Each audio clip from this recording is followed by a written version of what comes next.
లేకుండా పోయింది నా భూమి. దీన్ని మీరు ఫీల్డ్ సర్వేలకు ఆల్రెడీ డిప్యూటీ కలెక్టర్ గారు చూసి అర్జీ ఇచ్చాము. వాళ్ళు చేయడానికి ఎన్ని ప్రయత్నించినా కాంట్రాక్టర్ రూపంలో దారుణం జరిగింది. కాబట్టి మాకు ఆ పూల తోట ఇంకా 15 ఏళ్ళు ఉంది. నేను ఆదాయాన్ని కోల్పోయాను. గతంలో కూడా రోడ్లు వెళ్ళే కాంట్రాక్టర్లు రాళ్ళు వేస్తారు. ఇది పెద్ద పెద్ద రాళ్ళు వేస్తే సర్వేయర్ గారు వచ్చి తీపిచ్చారు.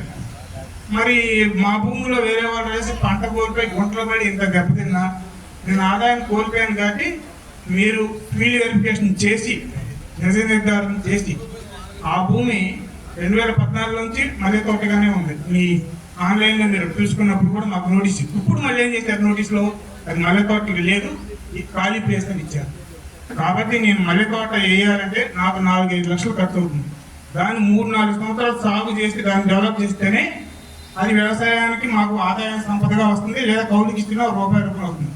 ఇంత ఆదాయం కోల్పోయిన నాకు నా తల్లి గారికి మీరు ఫీల్డ్ వెరిఫికేషన్ చేసి దీన్ని డిలే చేయకుండా, ఎందుకంటే ఆల్రెడీ సంవత్సరం నుంచి అవుతుంది.